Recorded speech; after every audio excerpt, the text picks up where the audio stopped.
창세기 21장 6절 말씀이 되겠습니다. 창세기 21장 6절 말씀 다 같이 합독하도록 하겠습니다. 사라가 이르되 하나님이 나를 웃게 하시니 듣는 자가 다 나와 함께 웃으리로다. 하나님의 말씀을 전하겠습니다. 창세기 21장 6절의 말씀이 되겠습니다. 저는 이 시간에 드디어 웃음이 터진 사람, 이와 같은 제목으로 말씀을 전하고자 하겠습니다. 이런 세 부류의 사람들이 있다고 합니다. 첫 번째 사람은요, 비린내 나는 생선과 같은 사람이 있다고 말합니다. 이런 사람에게 가까이 하기는 좀 그렇죠. 왜? 생선은 비린내 나고 냄새 나니까 가까이 하기가 좀 그래요. 만지기도 좀 꺼리습니다. 우리는 이러한 사람이 되어서는 안 되겠죠. 남들에게 피해를 주는 사람은 되어서는 안 되겠죠. 그 다음에 두 번째 사람이 있는데요, 꽃과 같은 사람입니다. 꽃이 얼마나 화려합니까? 이뻐요. 향기도 좋습니다. 그런데 꽃이 제철입니다. 사계절을 못 가요. 그러다 보니까 금방 시들어버리고 말라서 비틀어져 버립니다. 누구를 사랑하는 것 같은데 막 끄는 냄비처럼 막 사랑하는 것 같은데 금방 사랑이 식어버리고 돌아서는 쓰는 사람이 되어서는 안 된다는 겁니다. 진드거니 가마솥과 같이 한번 뜨거워졌으면 끝까지 사랑할 줄 아는 사람. 근데 꽃과 같이 좋을 때만 팍 웃어주고 사랑해주고 그래서는 안 되겠죠. 꽃은 제철입니다. 자기가 좋을 때만 사랑해주는 것. 근데 세 번째는 어떠한 사람일까요? 손수건과 같은 사람이 있습니다. 손수건은 어떤가요? 눈물 날 때 눈물도 닦을 수 있고요. 땀이 날 때 이마에 땀을 닦을 수도 있습니다. 그 손수건을 가지고 남에게 닦아줄 수 있는 사람. 우는 사람한테 가서 힘들지 그러면서 눈물을 닦아주고 땀을 뻘뻘 흘리고 일하는 사람에게 가서 오늘 수고했다고 땀을 닦아줄 수 있는 그 수건의 사람. 그런데 예수님은요, 큰 수건을 갖고 계십니다. 그 큰 수건을 가지고 여러분의 인생 가운데 힘들고 어렵고 눈물 나는 그 정말로 어려운 눈물이 펑펑 쏟아질 때 예수님이 큰 손수건을 가져오셔서 눈물을 닦아주십니다. 얘야 힘들지 아프지 내가 너 다 알아. 그러면서 눈물을 식혀주시고요. 그리고 하나님의 영광을 위해서 땀 흘려 섬기고 희생하고 봉사할 때 정말로 착하고 충성된 종아 열심히 일했다고 칭찬해 주시면서 땀을 수건으로 닦아주십니다. 여러분들은 이와 같은 사람들이 되어야 될 줄로 믿습니다. 하나님께서 성도들을 모두 웃게 해주셔서 오늘 이 밤에 웃음보가 터지는 놀라운 역사가 일어나야 될 줄로 믿습니다. 웃음이 가득한 가정, 웃음이 가득한 성도님들, 웃음이 넘치는 교회, 그 웃음소리가 그치지 않는 여러분들의 평생 웃음보가 터지는 놀라운 역사가 오늘 이 밤에 일어나야 될 줄로 믿습니다. 오늘 성경 말씀에 보면 하나님은 슬픈 사람을 웃겨주시는 분입니다. 우리가 개그 콘서트를 보면 그것을 보면서 잠시 잠깐 웃을 수도 있어요. 돈을 많이 버는 것으로 인하여 우리는 잠시 잠깐 인생의 편안함을 느끼면서 웃을 수도 있고요. 남편이 또 자녀들이 어느 직장에 취직되고 그리고 높은 지위에 올라가고 대학에 들어가고 이랬을 때도 잠시 잠깐에 웃을 수는 있다는 겁니다. 하지만은 그 예수님께서 웃게 해주는 웃음은요, 한 번 웃고 마는 웃음이 아니라 영원하게 기쁨 속에서 웃을 수 있는 웃음이라는 것입니다. 그래서 하나님은 슬픈 사람을 웃겨주시는 분이라고 말씀하고 계시에요. 실망한 사람들에게 웃게 하여 주시고요, 절망한 사람들에게 웃게 하여 주시는 하나님이십니다. 6절을 한번 보시기 바랍니다. 사라가 이르되 하나님이 나를 웃게 하시니 듣는 자가 다 나와 함께 웃으리로다. 사라는요, 웃을래야 웃을 수 없는 사람이었어요. 뜨거운 사막지대를 정처 없이 떠돌아다니는 인생이었다는 겁니다. 나그네 아내 된 이후에 90세가 다 되도록 쓸쓸하게 인생의 황혼을 맞이하는 사람이었어요. 그런데 하나님께서 이제 살 만큼 다 살은 90세 먹은 할머니에게 아기를 낳게 하여 주셨다는 겁니다. 평생 동안 낳지 못했을 줄만 알았던 자식. 그러니 얼마나 좋았겠습니까? 그 웃음이 터지고 터졌다는 겁니다. 그래서 아이의 이름도 이삭, 웃음이라고 자식의 이름을 지어주게 되었던 것이에요. 그러면 하나님께서 웃게 해주시는 사람은 어떠한 사람일까요? 하나님은 말씀을 믿는 사람에게, 그리고 말씀을 순종하는 사람에게 웃음을 터뜨려 주시는 분이라고 말씀하고 계셔요. 창세기 21장 1절에 이렇게 말씀하고 계십니다. 야훼께서 말씀하시는 대로 사라를 돌보셨고 야훼께서 말씀하신 대로 사라에게 행하셨다고 말씀하고 계십니다. 하나님은 말씀대로 사람들을 행복하게 하여 주셔요.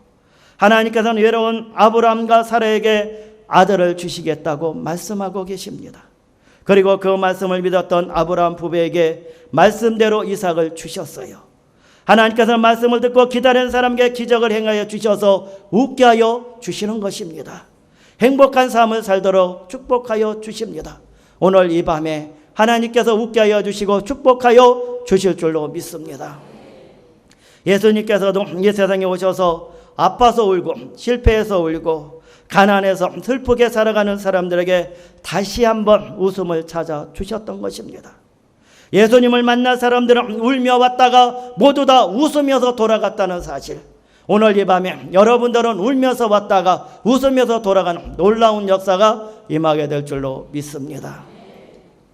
수고하고 무거운 짐과 걱정과 근심으로 돌아왔다가 홀가분한 마음으로 자유와 환희와 기쁨을 가지고 돌아가는 것이 예수님을 만나는 인생이라고 말씀을 드릴 수가 있어요. 그런데 이들은 모두 예수님께서 말씀대로 받아들이고 믿었고 순종하고 행동했던 사람들이라고 말씀하고 계십니다. 누가복음 7장 11절로 12절에 보면 이런 내용이 나와 있어요. 인간 세상 속에서 가장 슬픈 단어가 있다면 그 단어는 무엇이겠습니까? 그것은 죽음이라는 단어밖에 없다는 것입니다. 더욱 사랑하는 사람의 죽음은 통곡을 해도 가시지 않는 한서러움이 더해 갈 뿐이라고 말씀하고 있어요. 일찍이 홀로된 한 여인이 살고 있었습니다. 행복을 꿈꾸며 시작한 결혼이었지만 어찌된 일인지 마음대로 되지를 않았던 것이에요. 사랑하는 남편은 자식 하나만 남겨놓고 무엇이 그렇게도 급한지 세상을 일찍 떠나고 말았다는 것이에요. 거칠고 험한 세상길에 연약한 여인 홀로 살기란 그리 쉬운 일이 아니었습니다.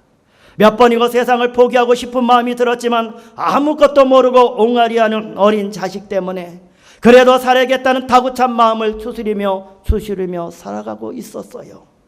어느덧 세월이 흐르다 보니 까무득하게 보였던 그 어린 자녀가 제법 장성하여 홀로 된 어미를 걱정하는, 그리고 효도를 당하는 자녀가 되었던 것입니다. 말로 못할 외로움과 고생의 세월을 살았지만 자식을 바라볼 때마다 헛된 인생은 아니었구나. 하나님의 위로를 받곤 하였어요. 하나뿐인 자식 때문에 대견스럽고 제 아비를 꼭 닮은 아들을 보고 있노라면 가슴이 저미는 추억이 아련하고 아련했습니다. 그리고 대견스럽고요, 그리고 기쁨이었고 보람이었고 하나뿐이밖에 없는 아들이 희망이었고 미래였고 장래였다고 그렇게 그 어머니는 생각을 하고 있었습니다. 그러나 때로는 운명이나 얼마나 몰인정하고 비정합니까? 이 여인의 마지막 남은 행복마저도 빼앗아 가버리고 말았다는 것이에요. 어느 날 이를 모를 질병에 시름시름 앓다가 그렇게 건강하고 마음 착하고 효도를 다하는 아들이 세상을 떠나버리고 말았다는 것입니다. 하늘이 무너져 버렸어요. 그리고 세상이 캄캄해졌습니다. 먹는 가슴에 맺힌 슬픔은 통곡을 해도 가시지 않는 그런 슬픔에 잠겨 있었다는 것입니다. 울어도 슬픔은 식혀지지를 안 하고 있었어요. 세상살이 다 그렇다고 해도, 그런 거라고 해도 이것만은 아니라고 그 여인은 통곡을 하면서 울고 있었다는 것이에요. 어찌 이럴 수 있단 말인가? 남편은 죽어 뒷산에 묻고 자식은 죽어 마음에 묻는다고 이 여인의 통곡은 피눈물이 되어서 흐르고 있었어요. 살아있는 자들의 죽은 자에게 할 수 있는 일은 무슨 일이겠습니까? 오직 한 가지, 땅을 파고 묻어지는 일밖에, 눈물과 함께 묻어주는 일밖에 무슨 다른 것이 있겠습니까? 동네 사람들은 죽은 청년을 관에 넣어서 상의에 싣고 마을 밖으로 나가고 있었어요. 자식을 잃은 어미는 고개를 들지 못하고 있습니다. 무덤으로 가는 아들의 마지막 길을 피눈물로 적시고 있었어요. 울긋불긋한 상역 껍데기는 오색 찬란하지만, 그러나 그 안에는 죽음이 있고, 죽음이 가는 길은 절망의 길이요 눈물의 행렬이요 탄식의 무리들이 가는 길이라고 말하고 있습니다. 이때 저 아래에서 한 무리들이 올라오고 있었어요. 이들은 세상 지위가 대단한 사람들도 아니었습니다. 그렇다고 지식이 뛰어난 사람들도 아니었어요. 인생의 세상의 변두리에서 하루하루 살다가 때가 되면 사라져버릴 그런 인생들이라고 말하고 있습니다. 그런데 이들은요, 생기가 있었고요, 눈빛이 달랐고 희망이 가득 찬 사람들이었던 것입니다. 자신감이 있었고 확신이 있었고요, 용기가 충만한 사람들이었습니다. 부러울 것이 없는 사람들, 만족스러운 사람, 두려움이 없었습니다. 평화가 있었고 얼굴에는 기쁨이 가득 찬 얼굴로 가득 찬 사람들이었습니다. 행복한 사람이었습니다. 그런데 이들의 한복판 중심에는 예수 그리스도가 함께하고 있었다는 겁니다. 예수님과 함께 올라오는 무리들이 있었어요. 죽은 아들을 장세 지내려고 무덤으로 내려가는 동족의 행렬과 예수님과 함께 희망을 안고 올라오는 생명의 무리들과 만나게 되었습니다. 예수님은 무덤을 향해서 내려가는 죽음의 행렬을 멈추게 하셨어요. 그리고 죽은 아들의 관뚜껑을 어루만지며 통곡하는 눈물의 여인에게 말씀하고 계십니다. 여인아, 여인아, 울지 말라. 여인아, 울지 말라. 예수님은 슬퍼서 울고 답답해서 울고 서러워서 우는 여인의 눈물을 씻어주고 싶으셨어요. 예수님은 상여 뚜껑을 걷어치우라고 명령하십니다. 그리고 관뚜껑을 열어 젖히도록 하셨어요. 예수님은 죽어 땅에 묻힐 청년을 향해서 이렇게 말씀하십니다. 청년아, 내가 내게 말하노니 일어나라. 내가 내게 말하노니 일어나라고 말씀하고 계십니다. 오늘 이 자리에 설교를 듣는 성도 여러분들도 마찬가지입니다. 사업이 무너져서 죽어가는 것 같습니까? 여러분들의 삶이 엉망진창이 되어갖고 다 죽어가는 것 같이 되어 있습니까? 무너졌습니까? 오늘도 주님께서 말씀하십니다. 사업이 다시 일어나라고 말씀하십니다. 자녀들이 다시 한번 일어나서 축복 속에서 살아가라고 말씀하고 있고요. 병든 자에게 말씀하십니다. 내가 일어나서 걸어서 침상을 들고 가라고 그 중풍병자에게 말씀하셨듯이 오늘도 여러분들에게 일어나서 승리의 기쁨을 맛보고 돌아가라고 말씀하고 있는 것이에요. 예수님의 말씀이 떨어지자마자 죽었던 청년이 꿈틀꿈틀하기 시작합니다. 그러더니 벌떡 일어났어요. 죽은 청년이 다시 살아난 것입니다. 다시 살아난 청년은 어머니의 품에 안겨서 다시 한번 통곡의 눈물을 흘리고 있었어요. 이제 이 눈물은 죽음의 눈물이 아닙니다. 절망의 눈물이 아닙니다. 다시 살아난 감격의 눈물이었고요, 축복의 눈물이었고요, 소망의 눈물이라고 말씀드릴 수가 있는 것입니다. 생명의 울음이요, 다시 만난 기쁨의 눈물입니다. 이 광경을 지켜보고 있던 많은 사람들이 하나님께 영광 돌려 가로되 하나님께서 자기 백성을 돌아보셨다고 춤추며 좋아하며 동네 사람들이 기뻐하고 뛰고 있었다는 것입니다. 이 세상에는 두 행렬이 있어요. 하나는 목 놓아 울며 가는 죽음의 행렬, 지옥으로 가는 행렬들이 있고요. 또 다른 하나는 기뻐하며 노래하며 올라가는 생명의 길, 천국을 향해서 올라가는 두 행렬이 만나고 있는 것입니다. 생명의 죽음을 삼켜버렸고요, 기쁨이 슬픔을 삼켜버렸습니다. 빛의 행렬이 어둠을 삼켜버리고 말았어요. 생명이 승리합니다. 기쁨만이 남는 것이며 예수님만이 최후의 승리자이며 축복의 주인공 우리를 삼아 주시고 있는 것입니다. 걱정하지 마십시오. 비록 보기에 초라하다고 세상 주변에서 서성거리는 인생이라고 해도 안 되는, 뒤로 넘어져도 코가 깨지는 그런 인생이라도 예수님과 함께하는 인생이라면요, 그것은 승리의 길이고 축복의 길이요 기쁨의 길이라고 말씀을 드릴 수가 있는 것입니다. 그러나 겉모양은 상여 뚜껑처럼 찬란하고 호화스럽다 해도 그 속에는 썩은 송장이 누워있는 무덤으로 내려가는 죽음의 인생길이라면 여기에는 절망이 있고 슬픔이 있고 멸망의 길인 것을 알아야 되는 것이죠.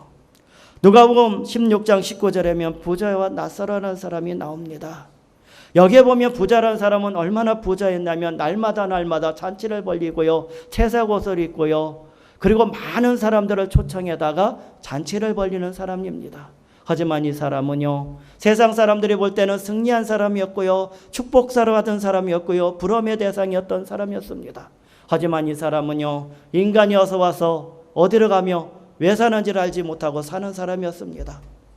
이 사람은 천년만년 살 것처럼 생각했지만 옥수수가 하나 둘 빠져나가듯이 이빨도 빠져나가고 얼굴은 페어져가고 주름이 지고, 그리고 그만큼 오래 살 줄 알았더니 머리에는 하얀 백발이 되었고 허리는 꼬부라지고 다 죽어가는 인생이 되었고, 그때서야 후회한들 무슨 소용이 있겠습니까? 그는 결국 죽어서 지옥으로 떨어져서 자기만 이곳에 와야지 친척들이나 가족들이 오면 안 된다고 하면서 애걸하며 소원을 하려며 다시 한번 보내주는 자가 있으면 가족들이 믿겠다고 처절하게 호소하는 장면이 나와 있습니다. 하지만 나사로라는 사람은 어떻습니까? 비록 거지로 살았고요, 그리고 헌대를 앓으며 개들이 와서 헌대를 앓고 부자의 상에서 떨어지는 부사기를 먹었지만 그 사람은 영안이 열려 있었고요, 인간이 어서 와서 어디를 가며 왜 사는지를 알고 있었던 사람, 힘들고 비바람과 창수와 역경과 고난이 다가와도 하늘나라를 바라봤던 사람, 믿음을 갖고 있었던 사람, 그는 결국 천국으로 들어갈 수가 있었다는 것입니다. 그래서 오늘도 여러분들은 인생 가운데서 모두 죽음을 안고 무덤으로 내려가는 자들이었어요. 슬픔과 눈물의 행렬이었다는 것입니다. 그런데 죽음을 안고 내려가던 인생길 길목에 예수님이 여러분들을 기다리고 계셨다는 것입니다. 그 시간에 한 사람 한 사람을 만나주셨어요. 그리고 살려주셨고 눈물을 씻겨주시고 절망을 소망으로 바꿔주셨습니다. 슬픔을 기쁨으로 바꿔주셨어요. 창세기 3장에 보면 아담과 하와가 있습니다. 하나님의 주권에 도전했어요. 그들은 도전한 것으로 인하여 선악과를 따먹게 됐고 그들의 영은 죽었고 죽음이 다가왔고 하나님과 단절되고 말았습니다.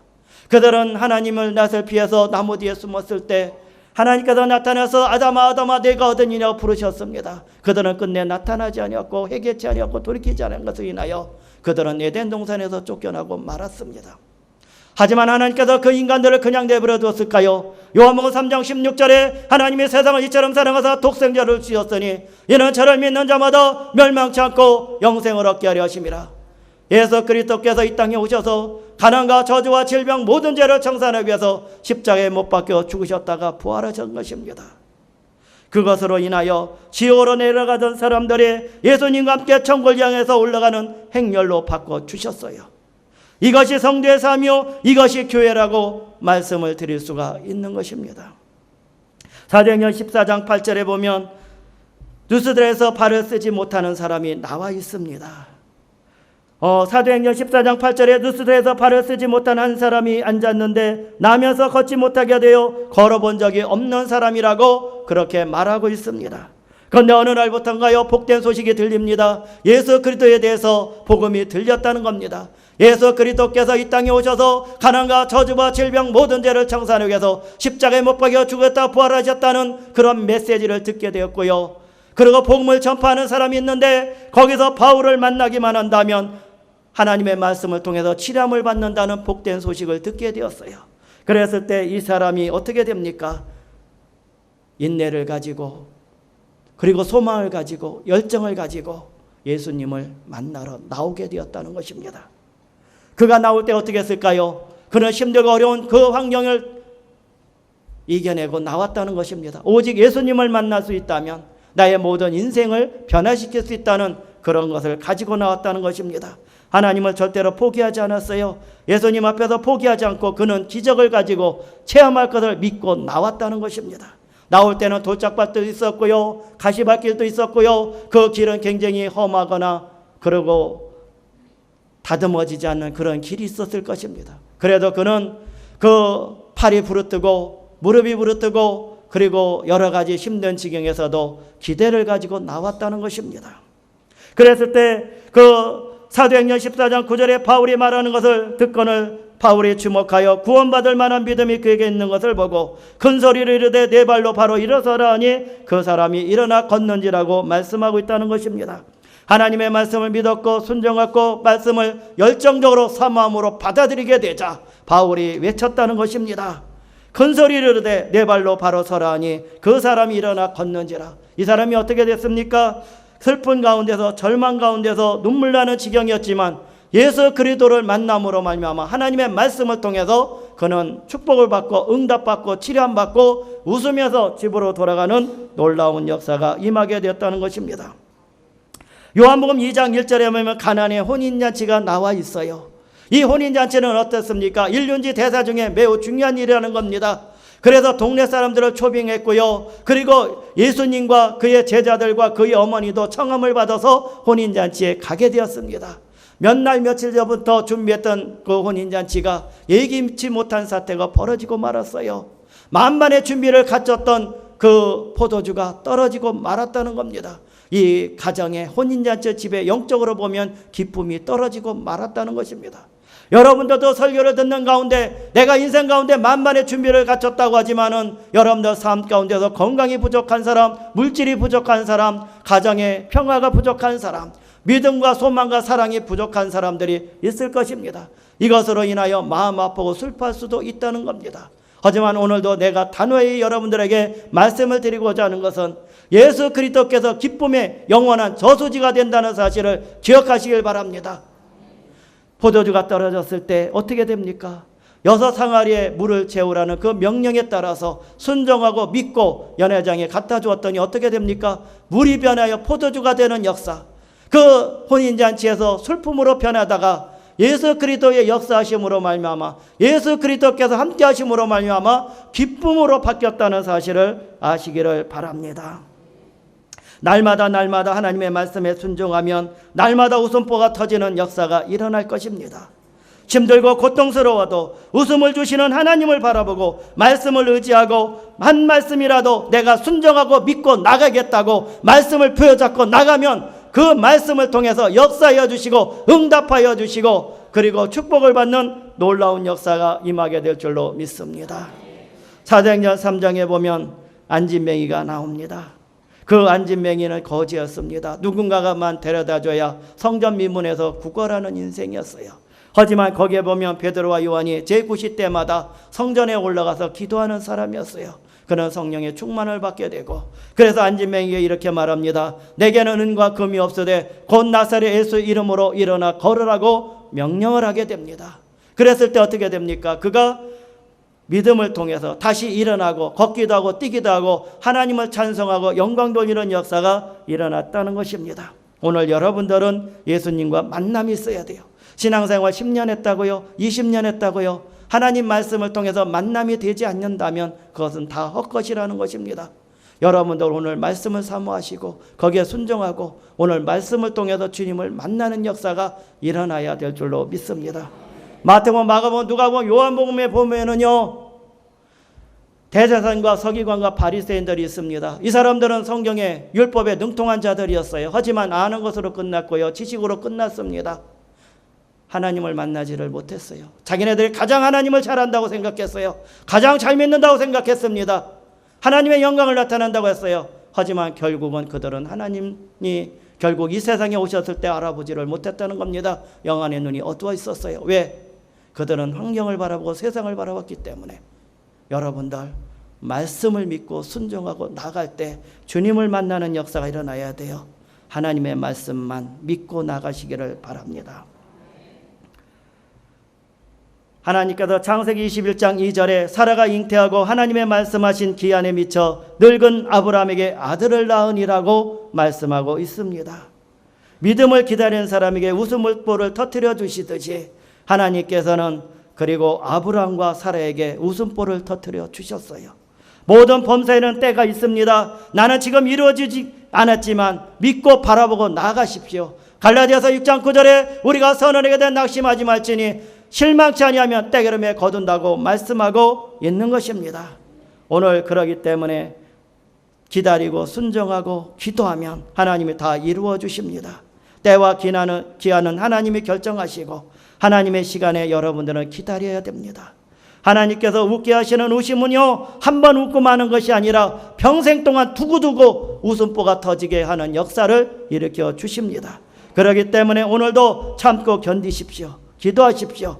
주님을 만남으로 말미암아 놀라운 역사가 임합니다. 아브라함의 웃음은 25년을 기다렸다가 드디어 터져나온 웃음이라고 말씀드릴 수가 있어요. 결론의 말씀을 드리고자 하겠습니다. 하나님의 기적은 웃음을 터뜨려 주십니다. 아브라함이 그렇게 기뻐하고 크게 웃을 수 있었던 것은 사람으로는 도저히 할 수 없는 것이 하나님의 능력으로 기적이 일어났다는 것입니다. 창세기 21장 7절에 아브라함의 노경에 내가 아들을 낳았도다 하니라.